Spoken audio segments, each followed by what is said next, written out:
Everyone, hope I find you well in 2016 and welcome to our program. Today I'm with Diaku Dianzenza, who has just finished his PhD in Peacebuilding and Conflict Resolution from the Durban University of Technology. So welcome Diaku to the program. Thank you, Kuda, Shoniwa. My first question to you is, Diaku, what did you research about? Yeah, my research topic was training young men in responsible, loving, and non-violent fathering. A research that takes in issues of families, how to bring in good families and strong families in our communities. And what were some of the objectives of this study? The objectives were to train young men to become responsible fathers, to become non-violent, to be loving, to take care of their children, to be present in their families and stuff like that, because that is how we build a strong society where parents are at home, parents take care of the children, parents take care of their education and things like that.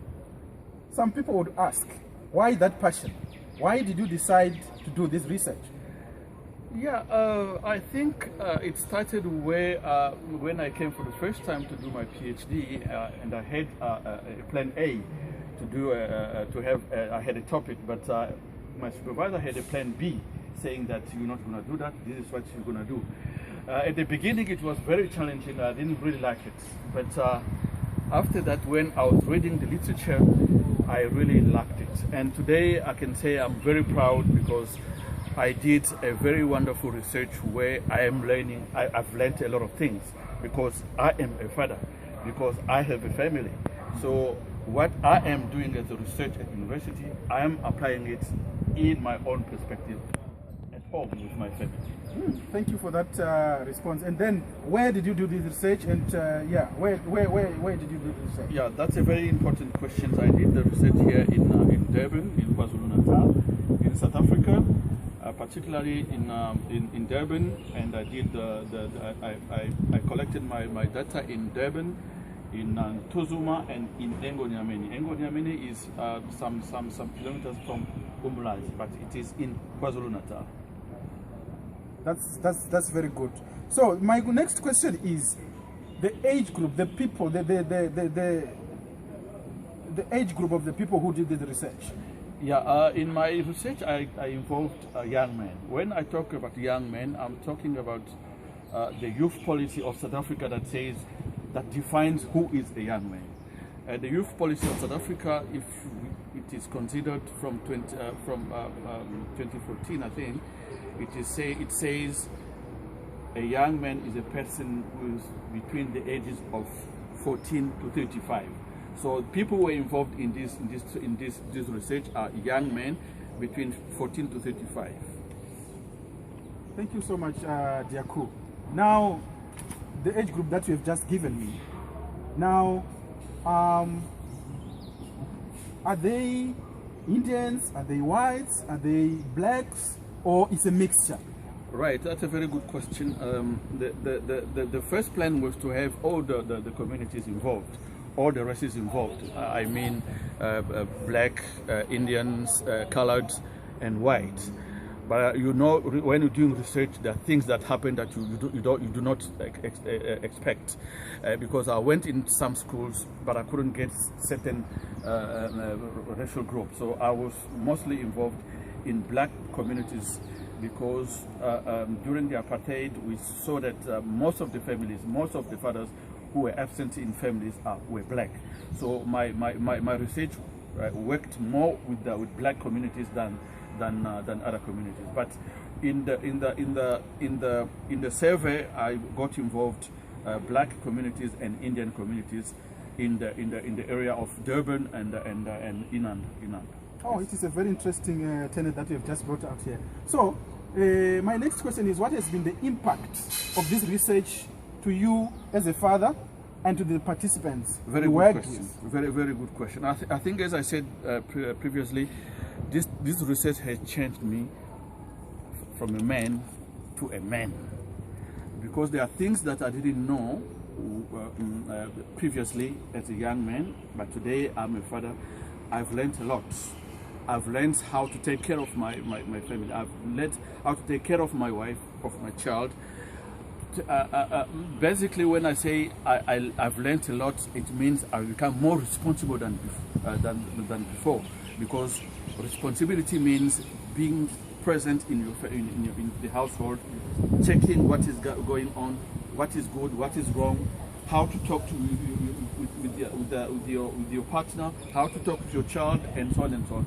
And these things are things that make people be responsible, because we have to take care of them, because what you're doing at home, children are likely to copy them, and in the future they might be using them, saying, my father was doing this, so it was good for me also to do it. Because, for instance, I can give an example. If you always beat your wife, you always slap your wife or your partner, and your child can see that, what will he do?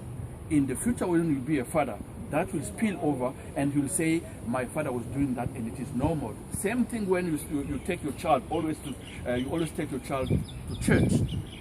When he'll grow, he'll say, no, I will be taking my children to church as well, because I want my children to grow up like good people who respect other people, and so on and so on. So it really taught me quite a lot of things in the way to live with my family, but also in the way to be non-violent, how I deal with my anger with my partner when there's something and things like that.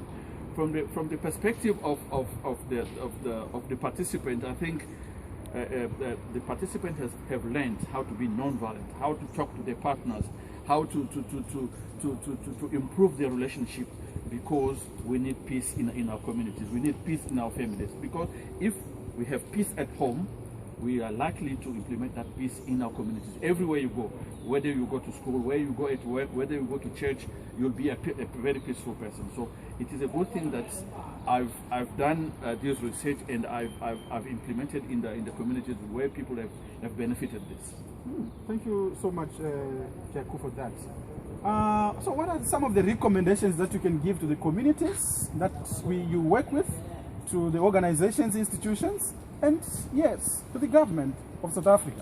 Yeah, I think it is very important that we build strong families in South Africa, but around the world as well, because this training can benefit anybody, anywhere in the world.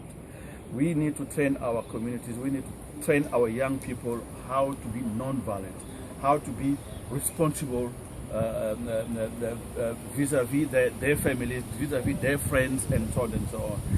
The recommendation I will give here is to government structures, to NGOs, and so on and so on, to take that opportunity to experiment this program in training young people to become non-violent. And that's why I included the community from Engonyami, because that is a rural area. Tomorrow, these young men that were trained will be coming into the cities. And if they were non-violent where they were living in the rural area, when they will come in town to be non-violent. So it is a good thing that we help to train young men, to train the communities how to be non-violent, how to be loving, how to be responsible vis-a-vis our communities.